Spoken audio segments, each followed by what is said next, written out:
Secrétaire à ils sont trop en forme.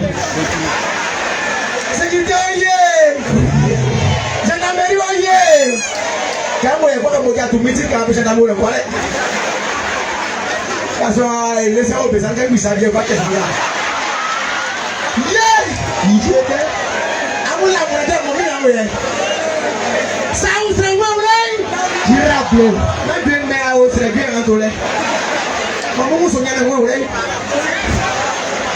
Mon mère m'a dit que ça m'a fait le pauvre manger. Yes, abonnez-vous pas, qu'est-ce que vous faites, abonnez-vous pas. Abonnez-vous pas, qu'est-ce que vous faites, fort. Voilà. Ami aki sonya me oyeno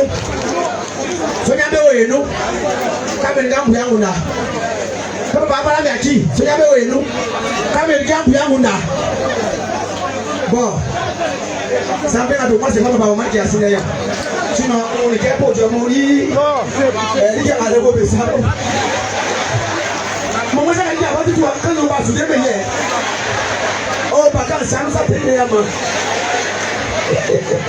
ya go no fe o ba ge na mo de ka ko na ma wa yi fi fe ma me ra ba so so ego amu ya ki ngai ku de nye ga so aju ye para amu ke kra nyole wala ma me ra ba so ma ku na ba nye nye basie edika ese kale ikra manya ole amu ya chi senga ya baba kama sie kupu isine ma baba afiamu ya kule kwa flamu isa amu sie kupu tumu amu mti wa yaki samu sie tumu wa kwa aswa sika ma kupu nambo aya chi nambo sika ma kupu wa kwa tu samu sie tumu wa sika ma kupu nambo le ebe ko lo afo ye be sie kupu lo Monsieur Coupou nous 50 000 francs.